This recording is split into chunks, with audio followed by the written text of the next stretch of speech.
तो मैंने अकाउंटिंग की डेफिनेशन आप लोगों को बताई थी। क्विकली कोई भी बच्चा मुझे हेल्प करे डिफाइन करने में, क्या था अकाउंटिंग इज, बोलते जाओ। हाँ एक ही, हाँ ठीक है। आर्ट ऑफ रिकॉर्डिंग आगे, क्लासिफाइंग आगे, समराइजिंग आगे, इन ए सिग्निफिकेंट मैनर आगे, इन टर्म्स ऑफ मनी किसको, event transactions which are at least of financial character, Sallu भाई भूल गई, which are at least of financial character and interpreting the results thereof. हाँ, certified public accountants जो US के chartered accountants होते हैं, ये उनकी डेफिनेशन है। उस डेफिनेशन को हम लोगों ने आपके साथ शेयर किया था, और उस डेफिनेशन को क्या किया था, एक्सप्लेन भी किया था। फिर मैंने बोला था उसी डेफिनेशन से हमारे पास क्या आती है, उसी डेफिनेशन से हमारे पास आती है अकाउंटिंग की प्रोसेस।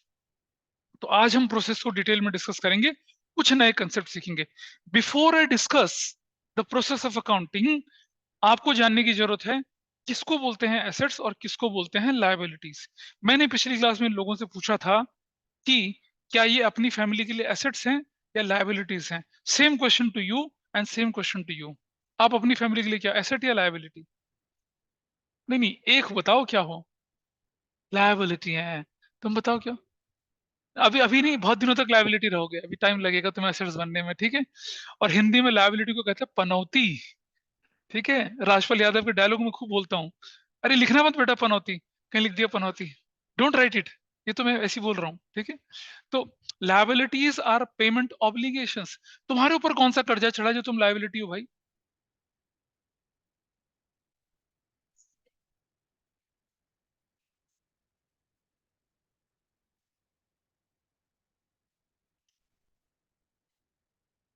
और तुम्हारा, आईफोन चाहिए मुझे, आईफोन, है ना। मैं तब जाऊंगा पढ़ने, पहले आईफोन लाओ। तो लाना पड़ेगा ना, माँ बाप की मजबूरी है, देना पड़ेगा, है ना। तो in that way you are a liability. लेकिन जब तुम अर्न करने लग जाओ, you start like purchasing a good property for your parents, या फिर घर में कुछ और चीज खरीद के लाओ, तब जाके हम बोलेंगे कि हाँ अब आप लायबिलिटी नहीं रहे हैं, आप क्या बन गए, एसेट बन गए।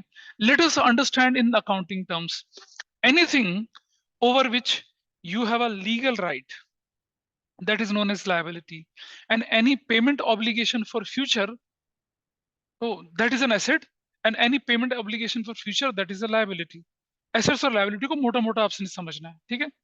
अच्छा, एक और चीज, अच्छा सबके पास कार तो होगी ना शायद, है ना। तो आप मुझे बताओ कि आपके आपके पास कौन सी गाड़ी है? होंडा सिटी, ठीक। होंडा सिटी आपके पापा गए होंगे शोरूम में, बिल्कुल घूमते फिरते हुए, और 15 लाख रुपए डाल के बोलेंगे पैक कर दे भाई। इसी स्टाइल में बोला होगा उन्होंने क्या, भाई पहुंचा दे, डिलीवर कर दे। किसी और के पास, और क्या आपके फादर के पास क्या है? हाँ, कौन सी? अच्छा जी, तो आपके फादर ने भी ये बोला होगा, ले भाई फड़ पैसे, कितने पैसे, 25 लाख रुपए, ले 25 लाख रुपया, पैक कर दे भाई। कैसे खरीदते हैं गाड़ी? हाँ, we make some down payment, और डाउन पेमेंट करने के बाद फिर वो गाड़ी क्या हो जाती है, हमारे घर आ जाती है। और कार डीलर को पूरा पैसा उसी समय मिल जाता है, क्योंकि बैंक हमें फाइनेंस करता है, बैंक हमारे ऊपर लोन चढ़ा देता है, डीलर की पेमेंट कर, डीलर के लिए तो वो कैश सेल्स हो गई। लोन कौन भरता है? हम भरते हैं, ठीक है। अब गाड़ी तो आपकी नहीं है, गाड़ी किसकी है? किसकी गाड़ी है? बैंक की है गाड़ी। जब तक लोन नहीं चुकाया जाएगा, गाड़ी किसकी है? बैंक की। तो क्या आपके फादर को रोज रात गाड़ी बैंक में खड़ी करके आनी पड़ती है, भाई साहब धन्य भाग हमारे, आपने हमारा लोन क्लियर करा, ये लो हम रात को गाड़ी आपके पास छोड़ के जा रहे हैं, सुबह फिर जाते हैं पापा भागते हुए? ऐसा होता है क्या? क्या होता है फिर? That vehicle stage at your home, ठीक है, बिल्कुल आपके घर में।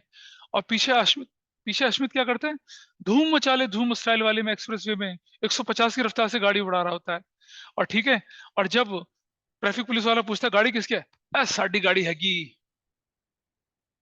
साडी कैसे हैगी भाई, वो तो गाड़ी बैंक की है। क्योंकि भाई चौड़े झाले कहता है हमारी गाड़ी है।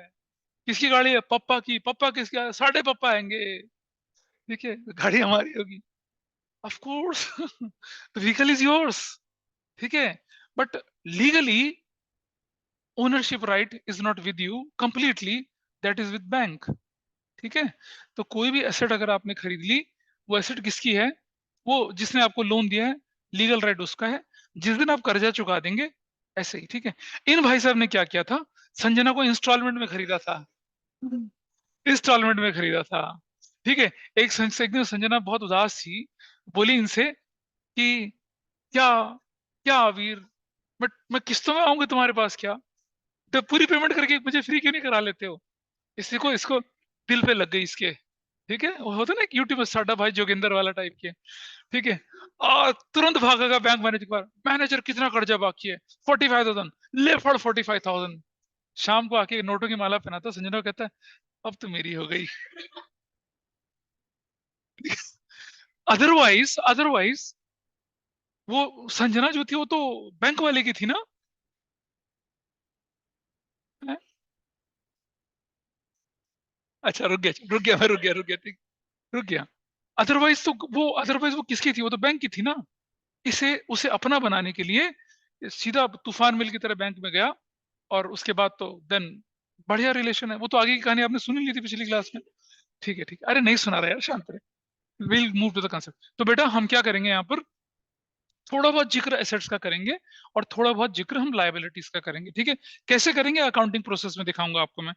तो क्या करते हैं हम लोग, सबसे पहले अकाउंटिंग के अंदर हमें देखना होता है identification of financial event and transactions, हम उसको आइडेंटिफाई करेंगे। तो हमारा प्रोसेस कहां से शुरू होता है? आइडेंटिफिकेशन ऑफ क्या चीज? Financial events and transactions. इसको आप लिख लेना अपनी नोटबुक में, ट्रांजेक्शंस, ठीक है। इसी पर हमारा पूरा चैप्टर चलेगा आगे। इसके बाद जब हमने फाइनेंशियल इवेंट एंड ट्रांजेक्शंस को कर लिया, आइडेंटिफाई कर लिया, फिर हम क्या करते हैं, रिकॉर्डिंग करते हैं। रिकॉर्डिंग के लिए क्या करते हैं, हम कैमरा बुलवाते हैं, फिर टीम बुलवाते हैं, क्रू बुलवाते हैं ना। रिकॉर्ड करने के लिए नहीं बुलाएंगे, कैमरा टीम आएगी, लाइट भी आएंगी, वो शादी वाला एनवायरनमेंट बनेगा, ऐसा कुछ होगा। हाँ, रिकॉर्डिंग करने के लिए तो, अरे भाई, अगला स्टेप है रिकॉर्डिंग। अगला स्टेप हमारे पास क्या है? रिकॉर्डिंग है। रिकॉर्डिंग इज नेक्स्ट स्टेप, ठीक है। तो रिकॉर्डिंग के लिए तो हमें क्या चाहिए, या तो आप अपने मोबाइल फोन से रिकॉर्ड करो, या वीडियो कैमरा लेके रिकॉर्ड करो, एचडी कैमरे से रिकॉर्ड करो।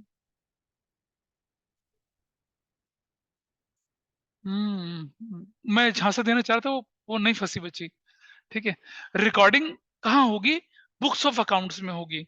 तो हम पढ़ रहे हैं एक स्ट्रक्चर्ड अकाउंटिंग, हम वो सड़क छाप वाली अकाउंटिंग नहीं पढ़ रहे हैं, ठीक है। हम क्या पढ़ रहे हैं? Structured accounting.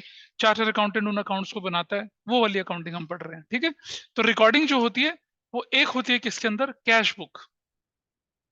याद है पिछली क्लास में मैंने कैश बुक दिखाई थी आपको? जितनी भी ट्रांजेक्शन कैश से रिलेटेड होंगी, सब कहाँ जाएंगी? कैश बुक में अंदर। कैश खरीदा, कैश बेचा, कैश पे किया, कैश रिसीव किया, that will be recorded in the cash book, ठीक है। इसके बाद दूसरा जो ऑप्शन अकॉर्डिंग का होता है, उसको कहते हैं हम लोग subsidiary books. Subsidiary books, subsidiary books, इनको बोलते हैं हम लोग हेल्पिंग बुक्स। सब्सिडरी बुक्स होती हैं, ये हेल्पिंग बुक होती हैं। जैसे होता है ना principal clause, subsidiary clause, English literature, English grammar में आप पढ़ते हैं, ऐसे ही। क्या है ये आपके पास? ये दिस इज सब्सिडरी बुक्स। ये 7 होती हैं। जरा देखें कौन कौन सी होती है। नंबर वन, नंबर वन होती है परचेजेस बुक। क्या होती है ये? Purchases book. अब एक बात समझना, परचेजेस बुक जब हम बोलेंगे ना बेटा, तो सिर्फ और सिर्फ क्रेडिट परचेज ऑफ गुड्स जाएगा। क्या जाएगा? Credit purchase of goods. मैं लिख रहा हूं क्या? Credit, CRE, credit purchases of goods. ये इसके अंदर क्रेडिट परचेज ऑफ गुड्स जाएगा। अब जरा समझते हैं, अभी मैंने गुड्स शब्द यूज किया ना, goods, credit purchase of goods, ठीक है। अब जरा मुझे बताइए, गुड्स और एसेट्स में क्या फर्क होता है? हाँ, and goods are owned by somebody else. आपकी दुकान में जो गुड्स हैं, उसका मालिक पड़ोसी होता है क्या? नहीं होता। कौन होता है? हम ही होते हैं। गुड्स भी हमारी एसेट्स होती हैं, और एसेट्स तो एसेट्स होती ही हैं, लेकिन एक कंडीशन होती है, ठीक है। एक कंडीशन होती है, जैसे कि ये नेम, अनन्या के फादर ने कार खरीदी, और उन्होंने लैंड रोवर खरीदी, ठीक है, 90 लाख रुपीज में खरीदी। अगले दिन वो बोल देंगे, बड़ा बड़ा वो तो टीन का कनस्तर लगाते थे उसके ऊपर, फॉर सेल, ऐसे लगा के खड़ा कर देंगे क्या? नहीं करते ना। जो हम व्हीकल खरीदते हैं 5 साल कम से कम तो रखेंगे ही रखेंगे उसको, ठीक है, तो वो रीसेल के लिए नहीं होता। तो एसेट्स जनरली क्या होती है, वो वैल्यूएबल आइटम्स होती है जो रीसेल के लिए नहीं होते हैं, which are not for resale. लेकिन जो एसेट्स हम खरीदते हैं रीसेल के लिए, उनको हम गुड्स बोलते हैं। जैसे गारमेंट का बिजनेस आपका है, ठीक है, या फिर मान लो अनन्या के फादर की ऑटोमोबाइल शोरूम था, तो ऑटोमोबाइल शोरूम में तो गाड़ियां बिकने के लिए होती है ना, तो वो ऑटोमोबाइल शोरूम के अंदर जो कार हैं अनन्या के फादर के लिए गुड्स हैं, ठीक है। क्या नाम है आपका? यश के फादर मान लो बिल्डर हैं बहुत बड़े, ये क्या बनाते हैं, 2 BHK 5 BHK penthouse, 2.5 crore 3 crore की प्रॉपर्टी बेचते हैं। अब मैं खरीदूंगा 1.5 करोड़ 2 करोड़ की प्रॉपर्टी, तो रहने के लिए खरीदूंगा ना, लेकिन उसके फादर तो क्या करते हैं, बेचते हैं उसको, उनके लिए तो क्या है, वो गुड्स हैं, उनके लिए वो गुड्स हैं, ठीक है। मुझे कंप्यूटर खरीदना है, ये लैपटॉप खरीदना है मुझे, ये मेरे लिए क्या है, एसेट है। लेकिन आपके फादर की अगर लैपटॉप या कंप्यूटर मान लो, उनकी उनकी एचपी के शोरूम है लैपटॉप का, उनके लिए क्या है, वो गुड्स है। Got it? तो हम यहाँ क्या लिखेंगे, purchase, credit purchase of goods only. Goods की क्या करेंगे हम यहाँ पर, क्रेडिट परचेज करेंगे, ठीक है जी। क्रेडिट परचेज ऑफ गुड्स होगा। कैश परचेज ऑफ गुड्स कहाँ जाएगा बताओ, ऊपर, कैश बुक में। कैश परचेज ऑफ गुड्स कहाँ जाएगा, ऊपर। Got it?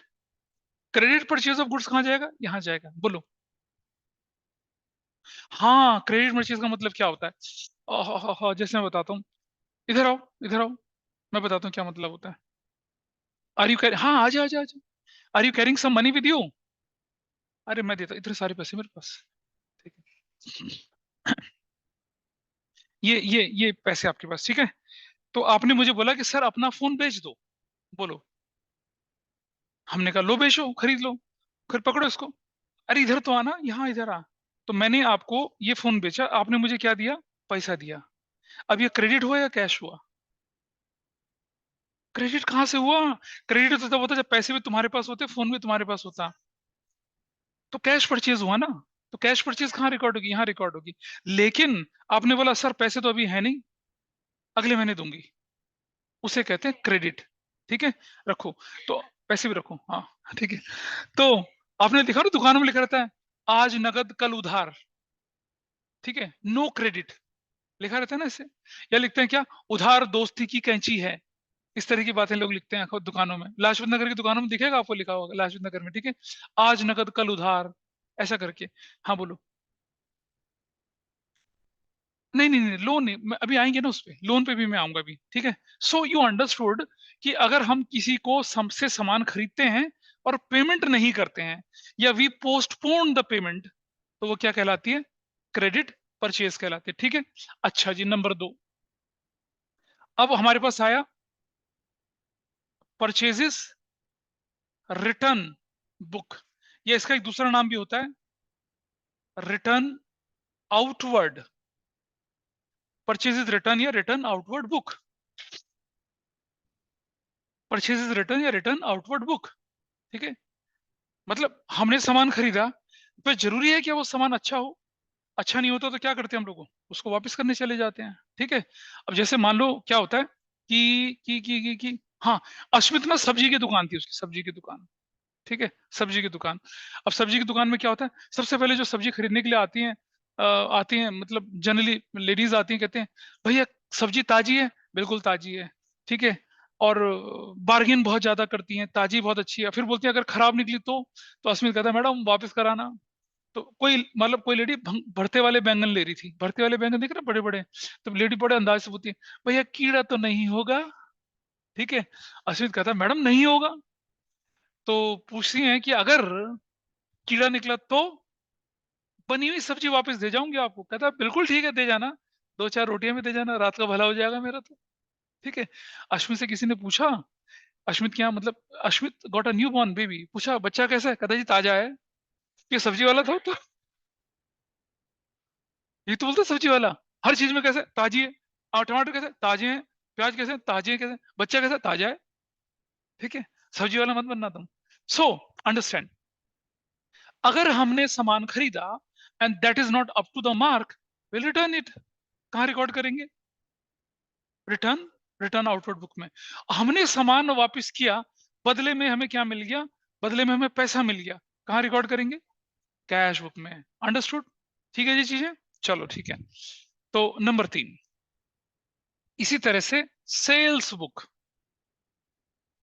सेल्स बुक क्या? Credit sales of goods, only goods, credit sales of goods. ठीक है। तो सेल्स बुक में क्या रिकॉर्ड करेंगे हम? Credit sales of goods record करेंगे। एसेट्स की रिकॉर्ड, यानी एसेट्स के बारे में बाद में बताऊंगा थोड़ा सा। क्रेडिट सेल्स ऑफ गुड्स हो गया, ठीक। अच्छा, अब तुमने सामान भेजा, सामने वाले को पसंद नहीं आया, वापस करने चला आया, तो क्या करेंगे हम लोग? नंबर 4 आगे होता है क्या? सेल्स रिटर्न बुक होता है, या उसको बोलते हैं क्या? Return inward. Return inward. देखो बेटा समझना, मैंने परचेज किया और वापस मतलब आउटवर्ड, तो परचेज रिटर्न। मैंने सामान बेचा और वो वापस आया, तो इनवर्ड। ठीक है। इनवर्ड शब्द किसके, रिटर्न इनवर्ड किसके लिए लगेगा? सेल्स रिटर्न के लिए। रिटर्न आउटवर्ड किसके लिए लगेगा? परचेज रिटर्न के लिए। कंफ्यूजन नहीं पालना उसमें, ठीक है। तो कई बार क्वेश्चन में रिटर्न इनवर्ड रिटर्न आउटवर्ड दे रखा था, बजाय कि परचेज रिटर्न या सेल्स रिटर्न बोलने के। अच्छा, हमने सामान बेचा, सामने वाले को पसंद नहीं आया, हमें वो सामान वापस कर गया, तो हमने कहाँ डाल दिया? सामने वाले को सामान पसंद नहीं आया, हमने कहा भाई ये ले तेरे पैसे, तुझे वापस कर दिए। कहाँ जाएगा? कैश बुक में। वेर विल, जहां भी कैश की हल्का सा भी टच हुआ, that will be in cash book. ठीक है जी, आओ देखते हैं आगे। नंबर 5, इसके लिए थोड़ा कंसेप्ट सीखना है। इसके लिए हमें क्या करना है? थोड़ा सा कंसेप्ट सीखना है। अच्छा ये बताओ, कौन सा बच्चा ऐसा है आपकी क्लास में जो कि अपने माँ बाप की मदद करता है, दूध लाने में, ब्रेड लाने में, अंडा लाने में, मक्खन लाने में? है, ये कह रहे हम तो खाने में मदद करते हैं। हाँ बोलो। करती हो ना? करती हो? What about you? हाँ जी। अब भाई साहब खाते ही हो सिर्फ? हैं? खाते हैं, हाँ। अंडा पुच्छ चाहिए हमें, हमें हाफ फ्राई चाहिए हमें। तुम लोग नहीं करते मदद? करते हैं जी। अच्छा ये डर रहा है, डर रहा है, डर, अबे डर मत, डर मत, डर मत, डरो मत, डरो मत। तो क्या होता है, अब जरा समझना। कई बार आप दुकान में सामान लेने के लिए जाते हैं, and suppose you are carrying 200 rupees with you, और बिल बन गया सपोज 250 रुपीज का। तो दुकानदार ये कहता है चल चल 50 रुपए के अंडे ही रख ले। ऐसा बोलता है क्या वो? हाँ वो ये बोलते हैं कोई बात नहीं बेटा, पैसे आ जाएंगे, है ना, ऐसे आज, कल आ जाएंगे, परसों आ जाएंगे, बिकॉज दे नो यू।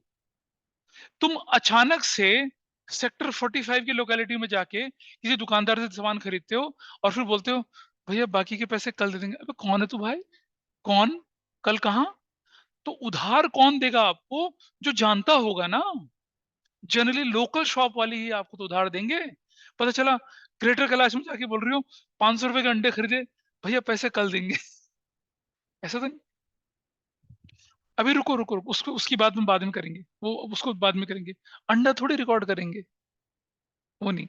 हम बिजनेस की बात करते हैं। अब तुम क्या करते हो रोज? जैसे एम्प्लॉय आते हो उन्हें अंडा ऑमलेट खिलाते हो क्या? नहीं, वो नहीं। वो फिर हम उसको परचेज नहीं बोलते हैं, वो तो कंज्यूमेबल आइटम होते हैं। कंज्यूमर, उसके बारे में थोड़ा बाद में डिस्कशन करेंगे, जब हम बेसिक अकाउंटिंग टर्म पढ़ेंगे ना, अगला चैप्टर, तब हम उसके बारे में डिस्कशन करेंगे। आओ लेट्स कम। तो जैसे दीति जो है वो एक सेलर है। दीति क्या है? सेलर है। और क्या लेते हैं हम लोग? हाँ क्या नाम बोलो? हाँ, इशिका, इशिता। इशिता जो है वो क्या है?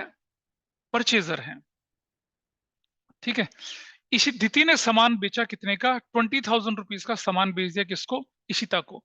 और इशिता कहती है सुनो, right now I don't have money, will it be fine if I पे यू नेक्स्ट मंथ? अब दीदी कहती है भाई जान न पहचान उधारी तुझसे कैसे कर लूं मैं? तो इशिता कहती है अरे मुच्छड़ मास्टर की क्लास में साथ साथ बैठते थे ना हम लोग, याद कर। कहती है, हाँ यार बैठते तो थे, अवीर पे गंदे गंदे एग्जाम्पल डाला करते थे। एनीवे anyway, तो अगर आप थोड़ा भी जानते हैं किसी को और आपको उस पर थोड़ा भी ट्रस्ट है, तो आप उसे उधार सामान बेच देंगे, ठीक है। लेकिन दीदी का रूल है कि दुकानदारी के साथ यारी दोस्ती बिल्कुल नहीं। सो व्हाट शी डज, कहती देख, पढ़ते थे, 10 साल पहले पढ़ते थे, अब मुझे नहीं पता तू क्या करती है, तो भाई मैं तुझे सामान ऐसे तो नहीं दे सकती। दीदी कहती इमोशनल के, अब ये बात कर दी तूने, अच्छा चल ऐसा कर, जो लिखवाना लिखवा ले, मैं तुझे राइटिंग में दे देती हूँ। कई लोग कहते हैं ना अपने दोस्त से, जैसे मान लो तुमने अपने फ्रेंड से उधार लिया, वो कहता है कि वापस कब करेगा, कहता है इतना भरोसा नहीं है, बोल तो लिख के दे दूं, है ना, ये कहते लिख के दो, दीदी कहते दे दे, दे लिख के। अब जरा समझना। तो इशिता कहती है मैं क्या लिखूं, तुझे जो लिखना लिख दे, मैं उस पर साइन कर दूंगी। ठीक है जी, आओ देखें जरा। तो कौन, दिति लिख रही है, दिति लिख रही है क्या, आई प्रॉमिस या आई एग्री टू पे ₹20,000 टू दिति ऑन 16/05/2023। ठीक है, ये कागज लिख लिया, ये कागज पे लिख लिया, ठीक है। और जरा ध्यान से देखिएगा आप, अभी लिखा किसने, नहीं नहीं नहीं नहीं, लिखा लिखा उसने है। किसने लिखा है, दीति। ये कौन है, ड्रॉअर है, ड्रॉअर, ड्रॉ कर रही है, लिख रही है, इसको इसको कहते हैं drawer. She has written in this document. अब ये डॉक्यूमेंट इशिता के पास गया, अब इशिता लिखती है क्या, agreed and accepted, agreed and accepted, और इशिता बोल के साइन करके 17/4/23 लिख देती है। अब मुझे बताइए, अब ये डॉक्यूमेंट किसकी तरफ से एक्सेप्ट हो गया है जी,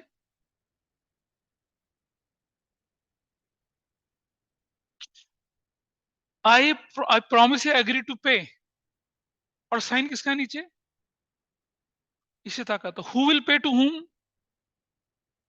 will pay to whom, Diti को। और यही तो होना था,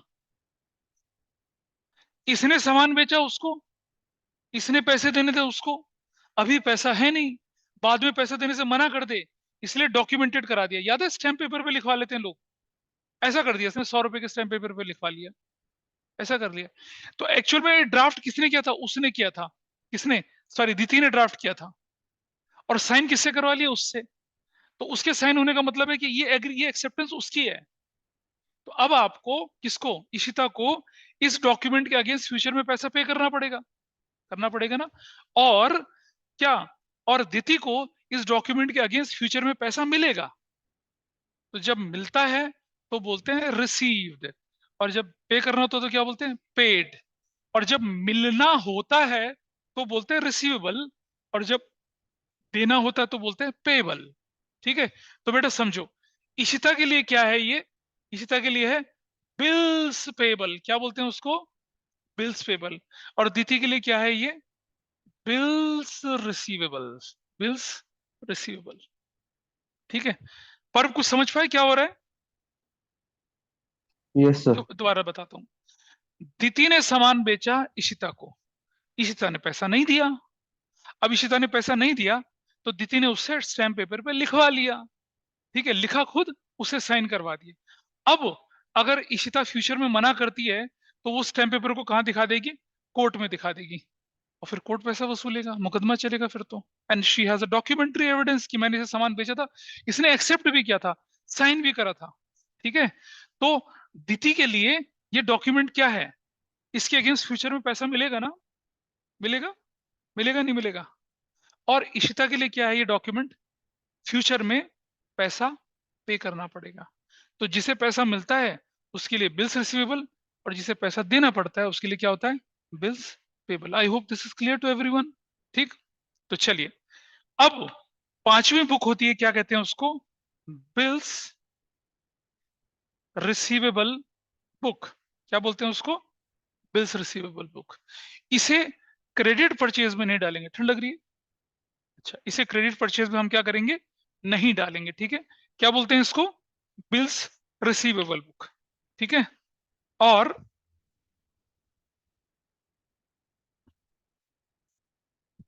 इसे बोलते हैं क्या, बिल्स रिसीवेबल बुक। और इशिता के लिए क्या है वो, बिल्स पेबल। तो हो सकता है कि जब हम सामान उधार खरीदें तो हमें बिल्स पेबल बुक में डालना पड़ेगा, और जब हमारा सामान बेचे तो हमारे लिए क्या हो जाएगा, वो बिल्स रिसीवेबल बुक। तो अगली बुक क्या बनती है, number 6, bills payable. Bills payable book कहते हैं उसको, bills payable book. Got it. तो 6 बुक्स आपको पता चली, purchase book, purchase return, sales book, sales return, bills receivable and bills payable book, ये होती हैं। अच्छा, अमिताभ बच्चन की फिल्म थी कुली, उसमें गाना था जिसका कोई नहीं उसका खुदा है यारों। तो ऐसी ट्रांजैक्शन जो किसी भी बुक में नहीं जाती, वो एक बुक में जाती है, जिसका नाम होता है क्या,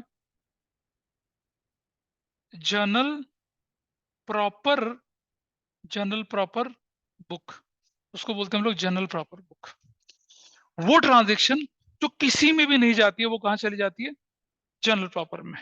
ठीक है, जरा देखें कि जनरल प्रॉपर के अंदर क्या जाता है, समझने की कोशिश करते हैं। ठीक, अगर मैंने रेंट पे कर दिया कैश में, रेंट पे कर दिया कैश, तो कहां जाएगा, where will it, cash book में। रेंट रिसीव कर दिया कैश में, तो कहां जाएगा। एडवांस रेंट रिसीव कर दिया तो कहां जाएगा, परचेज बुक में। कहां से आया बेटा, एडवांस में किसी ने पैसा दे दिया ना, हमारा किराएदार हमें पैसा दे गया, कैश बुक में, कैश बुक में। एडवांस पे कर दिया सैलरी वर्कर को, कहां जाएगा, कैश बुक में। अच्छा, रेंट इज ड्यू, पर अभी रेंट इज ड्यू बट अभी पे नहीं किया, तो कहां जाएगा, नहीं बिल्स पेबल में नहीं जाएगा। बिल्स पेबल में तो सेल परचेज वाला जाता है ना। रेंट में परचेज कहां से आई, तुमने किराएदार को खरीद लिया, किराएदार को बेच दिया, हाँ हाँ हाँ, जनरल प्रॉपर। किराया देना था, नहीं दिया। ठीक है, कहने को तो क्रेडिट हो गया, लेकिन क्रेडिट और परचेज शब्द में हम उसको अलग तरह से यूज कर सकते हैं। तो कैसे जाएगा बिल्स, बिल्स रिसीवेबल पता है कब बनता है, व्हेन देयर इज, सुनो बेटा, when there is a valid transaction of purchase and sales, तब बिल्स रिसीवेबल में जाता है। तो किराएदार का किराया अभी नहीं आया या नहीं पे किया, वो परचेज सेल्स तो हुई नहीं ना, बोलो। बिल्कुल, परचेजेस बुक में आप सामान खरीदते हैं क्रेडिट में, और बस। हाँ, बिल्स पेबल का मतलब हुआ कि आपने क्या किया, सामान खरीदा और उसके बाद क्या किया, पेमेंट नहीं करी। तो जब आप सामान खरीदते हैं और पेमेंट नहीं करते हैं, तब एक टर्म आती है, उसे बोलते हैं क्रेडिटर। क्या बोलते हैं उसको, क्रेडिटर। मतलब किसी से उधार सामान खरीदते, तब उसे बोलते हैं क्रेडिटर। और जब हम किसी को सामान उधार बेचते हैं, तो उसको बोलते हैं डेटर। क्या बोलते हैं उसको, डेटर बोलते हैं, उसको बोलते हैं हम लोग क्या, डेटर। तो बेटा समझना, उधार सामान खरीदने से क्रेडिटर बनते हैं, उधार सामान बेचने से डेटर बनते हैं। ठीक है, अब जब डेटर कोई डॉक्यूमेंट लिख के दे जाता है, तो बिल्स रिसीवेबल बनता है, और क्रेडिटर बिल्स पेबल बन जाता है। तो उससे एक स्टेप आगे बिल्स रिसीवेबल है, बिल्स पेबल होता है। क्रेडिट परचेजेस से बिल्स पेबल बनेंगे। क्रेडिट परचेज से क्या बनेगा आपका, सिर्फ क्रेडिटर बनेगा। और क्रेडिटर से क्या, देखो प्रोसेस ऐसा होता है, हमने क्या किया, हमने क्रेडिट परचेजेस करी, ठीक है, उससे क्या बने हमारे क्रेडिटर्स, क्रेडिटर से क्या बना हमारा बिल्स पेबल। ऐसे ही क्रेडिट सेल्स करी, क्रेडिट सेल से क्या बनता है, debtor. Debtor is a person, be silent होता है, डेटर इज अ पर्सन जिससे हमें फ्यूचर में पैसा वसूलना होता है। और डेटर से अगर हमने डॉक्यूमेंट को साइन करवा लिया, तो क्या बन जाता है, वो बिल्स रिसीवेबल बन जाता है। ये फर्क है, गॉट द डिफरेंस, इतना डिफरेंस है सिर्फ। ठीक है, तो अगर रेंट ड्यू था, उसका टाइम आ गया था, लेकिन पेमेंट नहीं करी, तो ना तो कैश में जाएगा, ना परचेज हुई, ना सेल्स हुई, ना परचेज रिटर्न, ना सेल्स रिटर्न, ना बी आर, ना बीपी। कहां चला गया, खुदा के पास चला गया। ठीक है, जनरल प्रॉपर में। दूसरा एग्जांपल, मैंने मशीनरी खरीद ली कैश में, where will it go, cash book. मैंने मशीनरी खरीद ली उधार में, क्रेडिट में, where will it go, purchase book में ना। परचेज बुक में तो गुड्स आती हैं, परचेज बिल्स, फिर बिल्स पेबल, बिल्स पेबल के अंदर तो तुम्हें कहानी बताई है भाई, जनरल प्रॉपर में, जनरल प्रॉपर में जाती है, जनरल प्रॉपर में। समझ रहे हैं? तो there are unique there are unique entries, unique transactions. इसके अंदर बहुत सारी नहीं जाती, कुछ स्पेसिफिक ट्रांजेक्शन इसके अंदर जाती है जिसकी कहीं कोई जगह नहीं होती, उसको कहाँ भेज देते हैं हम लोग? जनरल प्रॉपर में भेज देते हैं। ठीक है, तो जब हम बेसिक अकाउंटिंग टर्म्स थोड़ा सा और अच्छे से आगे पढ़ेंगे तो हमारे पास और क्लैरिटी आनी शुरू हो जाएगी। ठीक है, सो अभी इतना रिकॉर्ड करते हैं। I am removing this portion from here so that we can proceed further with the process. आप देखेंगे अभी धीरे धीरे करके जो हम रूटीन में यूज करते थे ना टर्म्स, वो आपको बहुत स्पेसिफिकली और क्लैरिटी के साथ पता चलनी शुरू हो जाएंगी। बेटा गैलरी बढ़ती चली जाएगी, इससे घर जाके लिख लेना इसको, वरना 12th वालों की गैलरी बहुत भरी हुई है, उसमें मेरी कभी बीच में मैं ऐसे भी हो जाता है ऐसे। हाँ, उधार, क्रेडिट में सामान खरीदा बेचा। हाँ, और या बेचा। क्रेडिट परचेज से हमने क्रेडिट परचेज किया, हमारे लायबिलिटी बढ़ गई, क्रेडिटर। हम नहीं क्रेडिटर, सामने वाला क्रेडिटर बनेगा। आ, फिर आओ तुम वापस, आओ इधर, आओ इधर, जरा सब समझना इसके एग्जाम्पल से। ठीक है, नहीं तो इस बार ये वाली बच्ची आएगी, इधर आओ, एक नोटबुक लेके आना जरा। ठीक है, मान लो मैं हूं एक स्टेशनरी वाला। ठीक है, स्टेशनरी वाला, अरे इधर तो हाँ, मैं स्टेशनरी वाला। इसने बोला कि सर ये नोटबुक मुझे खरीदनी है, मैंने कहा खरीद ले भाई। ठीक है, अंडरस्टैंड, मेरे पॉइंट ऑफ व्यू से सोचो, मैंने इसे सामान बेच दिया, बेच दिया, मैंने इसे पैसा लिया, नहीं लिया ना पैसा। I sold goods to her, मेरी सेल्स हुई। कौन सी सेल हुई? क्रेडिट सेल्स हुई। ये मेरे लिए क्या है? डेटर है। गॉट इट, ये मेरे लिए डेटर है। ठीक, थोड़ा सा रुक जाना। अब इसके पॉइंट ऑफ व्यू से सोचो, इसने क्या किया मुझसे? सामान खरीदा, खरीद लिया, और पेमेंट नहीं करी, तो मैं इसके लिए क्या हूं? क्रेडिटर है। ठीक है, अब होल्ड कर लीजिए। जब भी कभी कंफ्यूजन ये हो जाए कि सामने वाला डेटर है creditor, think from firms point of view. भाई अगर एक सामने वाला क्रेडिटर है तो डेटर तो हो गई ना वो। मैंने सामान क्रेडिट में परचेज किया तो सामने वाला मेरे लिए क्या? क्रेडिटर है। मैंने सामान बेचा तो सामने वाला मेरे लिए डेटर है। हम उसके लिए क्या है? वो नहीं, हम उस बेटा बुक्स ऑफ अकाउंट तो हम अपनी बना रहे हैं ना, उसकी थोड़ी बना रहे हैं। समझिए, आई एम सेलिंग गुड्स। ठीक है, what's your name? I am selling goods to Anjani, तो मेरे लिए अंजनी क्या है? कस्टमर है। उसने मुझे पैसा दे दिया तो ठीक है, नहीं पैसा दिया तो मेरे लिए डेटर है। मैं अंजनी के लिए क्या हूं? उससे मुझे कोई फर्क नहीं पड़ता, उससे मुझे कोई फर्क नहीं पड़ता। अब सुनो, मैंने क्रेडिट में सामान खरीदा तो सामने वाले मेरे लिए क्या? क्रेडिटर। ठीक है, मैं सामने वाले के लिए क्या हूं? उससे कोई फर्क नहीं पड़ता। और अगर हमने डॉक्यूमेंट साइन करके दे दिया तो बिल्स पेबल। मैंने सामान उधार बेचा, तुम्हें सामान उधार बेचा मैंने, तो मेरे लिए तुम क्या हो? डेटर हो। तुम्हारे लिए मैं क्या हूं? ये मायने नहीं रखता। तो जब भी कभी गड़बड़ होती है, सोचो बिजनेस के पॉइंट ऑफ व्यू से। बिजनेस ने सामान उधार बेचा तो सामने वाला क्या? Creditor, debtor.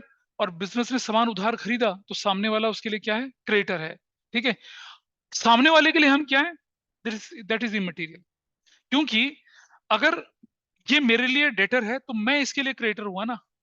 तो अगर मैं इसकी बुक्स ऑफ अकाउंट बनाऊंगा, दोबारा इधर आ जरा, ठीक है, नोटबुक लेके आना।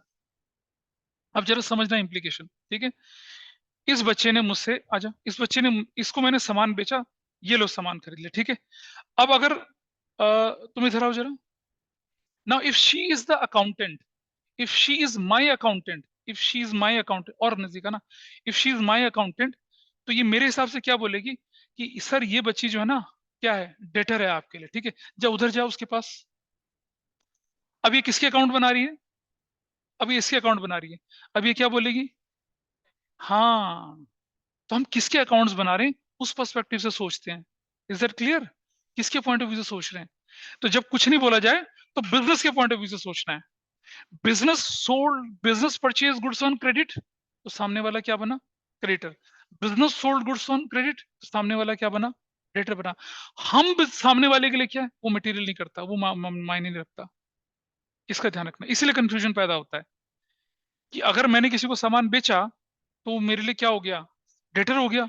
मैं उसके लिए क्रेडिटर हो गया ना। मैं उसके लिए क्या हूं? वो मायने नहीं रखता। वो मेरे लिए क्या? वो मायने रखेगा। तो बुक्स ऑफ अकाउंट में इस पॉइंट को लेके चल रहा है हमेशा से। तो जब भी कभी क्लैरिटी ना हो तो सोचिए कि बुक्स किसके पॉइंट ऑफ व्यू से बना रहे हैं, मेरे पॉइंट ऑफ व्यू से या उसके पॉइंट ऑफ व्यू से। मैं बिजनेस मेरे पॉइंट ऑफ व्यू से बना रहे हैं तो उसके हिसाब से सोचेंगे। तो जब बिजनेस के पॉइंट ऑफ व्यू से सोचेंगे तो ये क्रेडिटर है तो बीपी बनेगा, बिजनेस के पॉइंट ऑफ व्यू से सोचेंगे तो डेटर और क्या बनेगा, बीआर बनेगा। लेकिन उसके पॉइंट ऑफ व्यू से सोचोगे तो उल्टा हो जाएगा, उसके पॉइंट ऑफ व्यू से नहीं सोचना, सामने वाले के पॉइंट ऑफ व्यू से नहीं सोचना है, आपको सोचना है बिजनेस के पॉइंट ऑफ व्यू से। ठीक है, ये बहुत बड़ा डिलेमा होता है स्टूडेंट्स का, जिसे हमें क्या करके चलना है, क्लियर करके चलना है। ओके, चलो आगे देखें जरा। हो गई भाई, रिकॉर्डिंग हो गई। ठीक है। अब रिकॉर्डिंग के बाद हम क्या करते थे, डेफिनेशन याद करो क्या, क्लासिफिकेशन। क्लासिफिकेशन, अगला पार्ट क्या होता है हमारा, क्लासिफिकेशन। इसके लिए हम एक अलग अकाउंट बनाते हैं, अलग तरह के अकाउंट बनाते हैं जिनको हम कहते हैं क्या, LEDGER, ledger accounts. Ledger accounts कहते हैं, जिसमें डी साइलेंट होता है, लेजर अकाउंट्स कहते हैं। और वो मैंने एग्जांपल दिया था ना इनके डेयरी फार्म का, वो जो अलग अलग कागज बना लेते थे हम, अलग अलग कार्ड बना लेते थे, that is basically what ledger accounts कहते हैं उसको। ठीक है, आपने वो एग्जांपल मिस किया था, you can see that on recording. उसको हम कहते हैं लेजर अकाउंट्स। लेजर अकाउंट से समरी आ जाती है हमारे पास। ठीक है, इसके बाद अगला स्टेप क्या होता है हमारा, समराइजिंग। क्या होता है, समराइजिंग। अगला स्टेप हमारे पास होता है समराइज करना। जितनी भी इंफॉर्मेशन थी उसका क्या निकालना था, मैं नेट रिजल्ट निकालना था। वो समराइजिंग कैसे होता है, उसके लिए 3 स्टेजेस होती हैं। एक, पहला शब्द होता है क्या, ट्रायल बैलेंस। Trial balance. कभी किसी ने सड़क पे क्रिकेट खेला है, किसी ने सड़क पे क्रिकेट खेला होगा ना। तो जिस बंदे का बैट होता है वो तो राजा होता है ना। तो जिसका बैट होता है, जनरली मैं जब छोटा हुआ करता था, मेरे चाचा ने मुझे बैट खरीद के दिया था, तो मैं क्रिकेट खेलता था। मान लिया सामने वाला धुआंधार बॉलर, उसने पहली बॉल करी, किल्ली उड़ गई, मैंने कहा भाई ट्रायल बॉल थी ये तो। दूसरी बॉल आई और शॉट लेके तैयार रहा मैं, फिर किल्ली उड़ा, भाई ये भी ट्रायल बॉल थी। ठीक है, तीसरी बॉल जब आई फिर किल्ली उड़ी, मैंने कहा भाई जिसका बैट होता है उसको 3 ट्रायल बॉल तो मिलती है ना। ठीक है, मैं 6 बॉल ट्रायल लेता था। ठीक है, उसके बाद तो हाथ जम जाता था, दे धुनाई दे धुनाई। और जब उसकी बारी आती तो घर चलते थे बैट लेके कंधे पे। ठीक है, तुम लोगों ने किया कभी ऐसा, नहीं किया होगा। ठीक है, तो जिसका बैट, बाकी क्या करेगा कोई बंदा, है ना, जिसका बैट वो बेचारा क्या करेगा, कुछ नहीं कर सकता ना वो तो बॉल मतलब फिर हम उसकी परेड करवाते थे। तो ट्रायल का मतलब होता है कि हिट एंड ट्रायल वाला है, अभी हम देख रहे हैं, अगर मैच कर गया तो ठीक है, मतलब ट्रायल बैलेंस के अंदर 2 साइड होती हैं, दोनों साइड अगर मैच कर गई तो समझ लो आपकी अकाउंटिंग बढ़िया चल रही है। नहीं मैच करेगी तो देयर इज एन एरर, तो ढूंढो भैया गलती क्या हुई है। तो सबसे पहला काम होता है ट्रायल बैलेंस। ठीक है, ट्रायल बैलेंस। इसके बाद दूसरी चीज जो बनती है उसको कहते हैं हम लोग, उसको कहते हैं हम लोग उसको कहते हैं हम लोग income, income statement. Income statement बोलते हैं। और इनकम स्टेटमेंट का दूसरा नाम होता है trading and, trading and profit oblique loss account. Trading and profit and loss account बोलते हैं इसको। Trading, TRADING, trading and profit and loss account.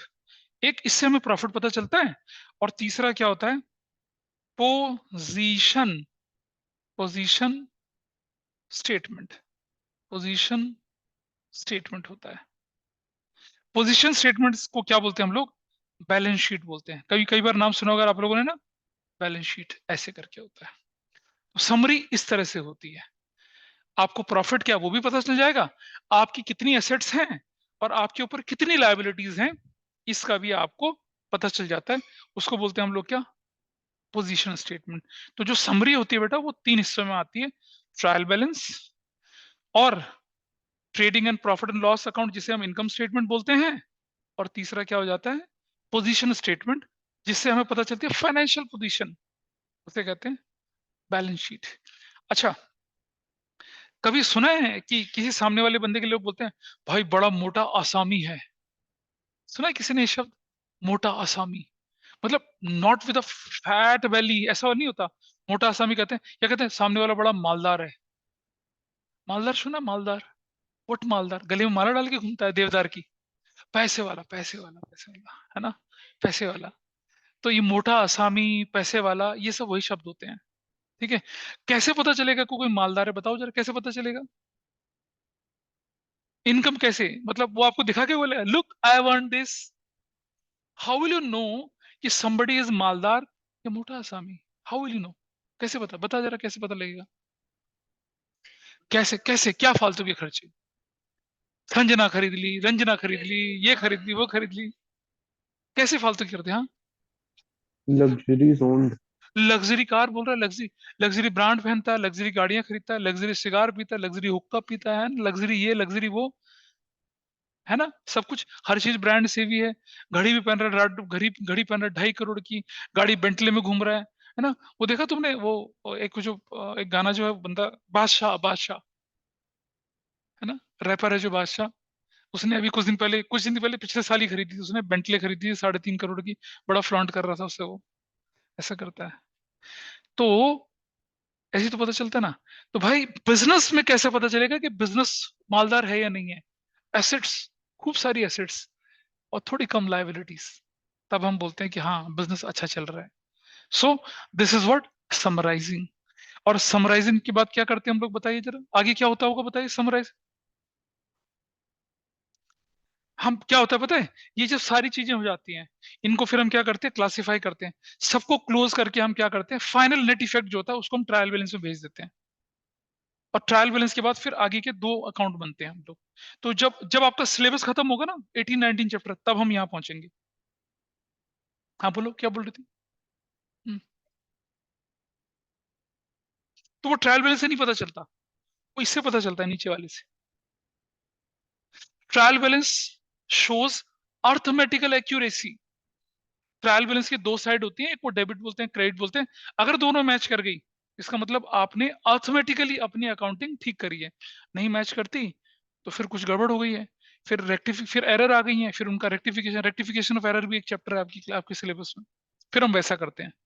ठीक है जी।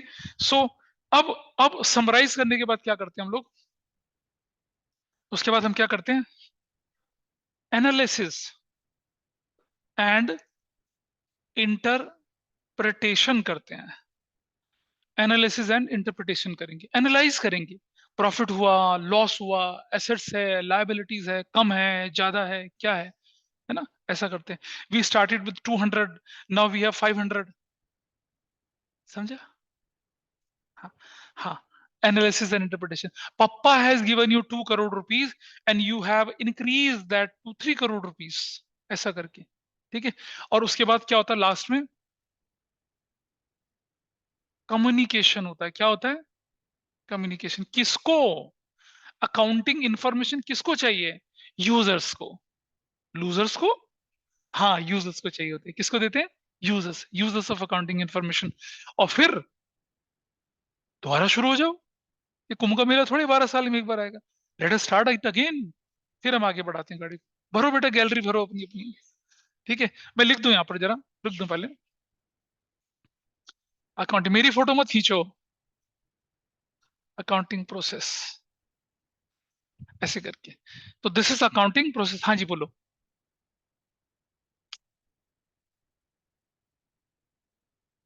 हाँ हाँ। अब देखो, सुनो सुनो। आपके पास इस साल आपके पास इस साल 200 भैंसें थी। ठीक है जी। और अगले साल आपके पास 400 भैंसें हो गई। तो आप क्या करोगे, पिछले साल की बैलेंस शीट से इस साल की बैलेंस शीट कंपेयर करोगे। ओहो, last year we have 200 buffaloes, इस बार हमारे पास कितनी, 400 भैंसे हैं। तो क्या हुआ, आपकी ग्रोथ हुई है या आप डाउनफॉल हुआ? ग्रोथ हुई। कंपैरिजन से ग्रोथ हुई ना। तो कंपैरिजन करना और फिर फ्रूटफुल रिजल्ट निकालना, उसी को एनालिसिस कहते हैं। नहीं, समराइजिंग एनालिसिस नहीं होता है। समराइज्ड इंफॉर्मेशन को कंपेयर करके हम एनालिसिस करते हैं। ठीक है। भाई जैसे बोला कि Reliance has shown 20% increase in Y O Y. इसका मतलब है ईयर ऑन ईयर। मुझे ये समझ में नहीं आता, इसका मतलब एक्सो एक्सो का क्या मतलब होता है यार? What is XO XO? Message में लिखते हैं लोग कई बार एक्सो एक्सो, इसका क्या मतलब होता है? पता नहीं क्यों लिखते हैं, मुझे समझ नहीं आता व्हाट इज एक्सो एक्सो। ठीक है। और एक बच्ची ने पता क्या लिखा हुआ था अपने मैं 12th की बच्ची का देख रहा था, less than 3। ये क्या मतलब है भाई?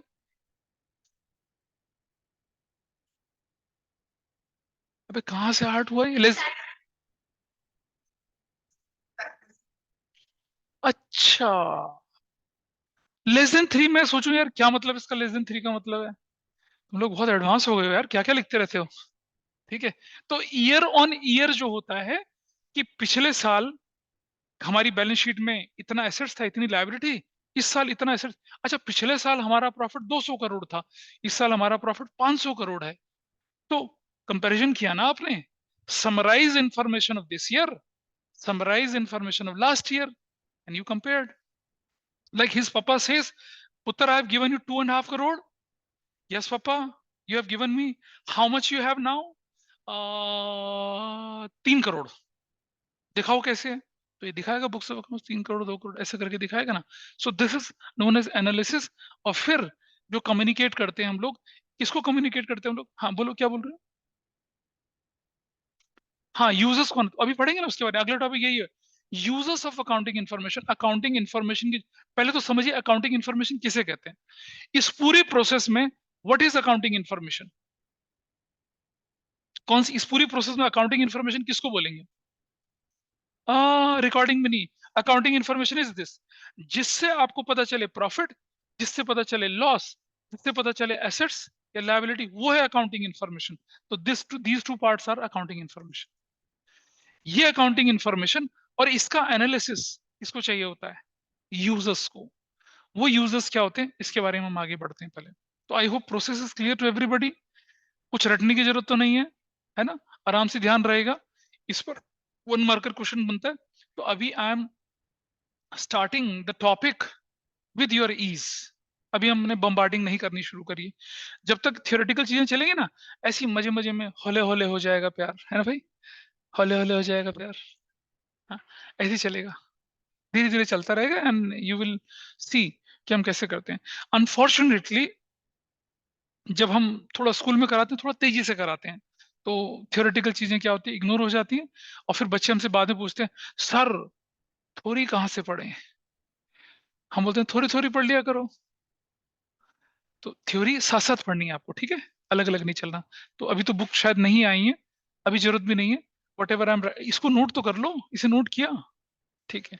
प्रोसेस बना के देखा, सर्कुलर प्रोसेस। ओह, तुमने तो फ्लो चार्ट बना दिया। है जी।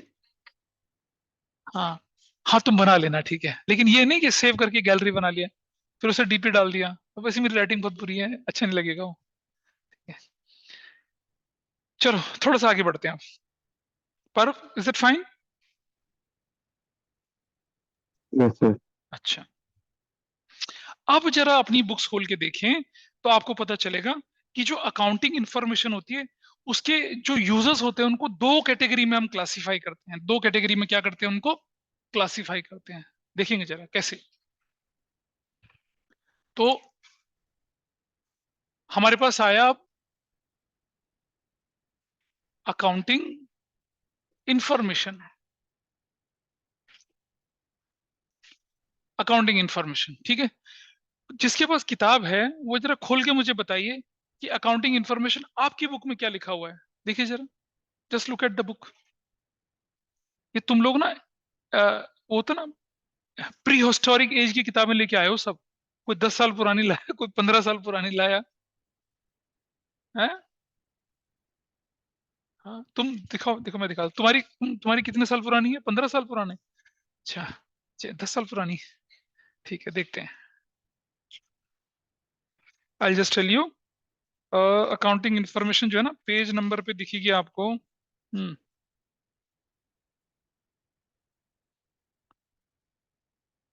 1 पॉइंट, ठीक है।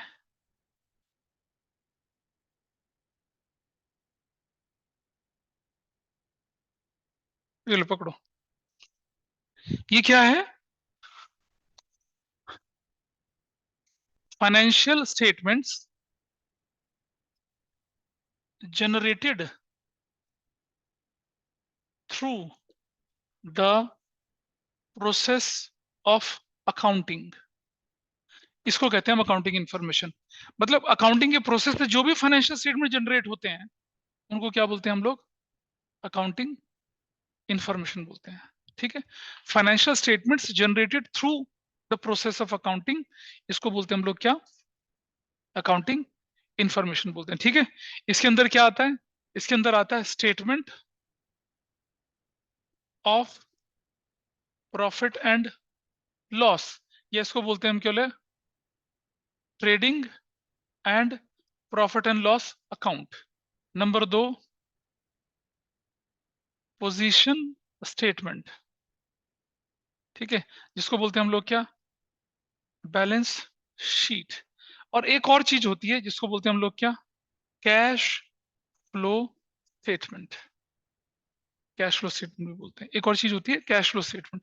ये कैश फ्लो स्टेटमेंट वैसे एनालिसिस का ही पार्ट होता है, लेकिन ये बनाना बहुत असेंशियल होता है। तो कैश फ्लो, तो अकाउंटिंग इंफॉर्मेशन के अंदर तीन चीजें आती हैं। एक तो statement of profit and loss, दूसरा क्या बनेगा आपके पास? पोजीशन स्टेटमेंट यानी कि बैलेंस शीट, तीसरा बनेगा क्या? Cash flow statement. अलग अलग है। इससे प्रॉफिट पता चलता है या लॉस पता चलता है, इससे कितनी एसेट्स हैं और कितनी लायबिलिटीज हैं वो पता चलता है। बस ऐसा करके। ठीक। ठीक। आज तो ज्यादा नहीं कटे ना? कोई बात नहीं, सबकी बारी आती है धीरे धीरे, तो वो तो था। दैट्स, आएगी आएगी आएगी आएगी आएगी, सबकी बारी आएगी। पता चला कि जब मैंने एग्जाम्पल में किसी को पकड़ लिया, वो अगले दिन कहता मैं नहीं आ रहा क्लास में, तो ये तो बहुत बेइज्जती हो जाती है। This is for fun, otherwise theory कितनी बोरिंग हो जाती है। अभी देखना जब स्कूल में शुरू होगा तो आपको लगेगा यार क्या हो रहा है यार, ऐसा होता है। ठीक। ये वाला cash flow statement, cash flow statement, cash flow statement. ठीक। अच्छा, अब इसके बाद हम बोलते हैं क्या?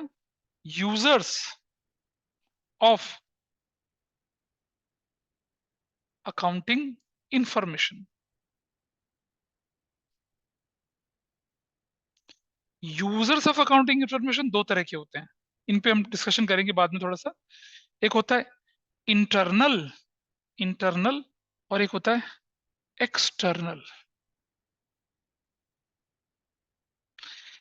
एक पुराने जमाने का बड़ा हिट एक्टर होता था गोविंदा, नाम सुना किसी ने गोविंदा का? एक कपिल के शो में या बाकी शो में कृष्णा कैरेक्टर आता है, कृष्णा के मामा जी हैं वो गोविंदा।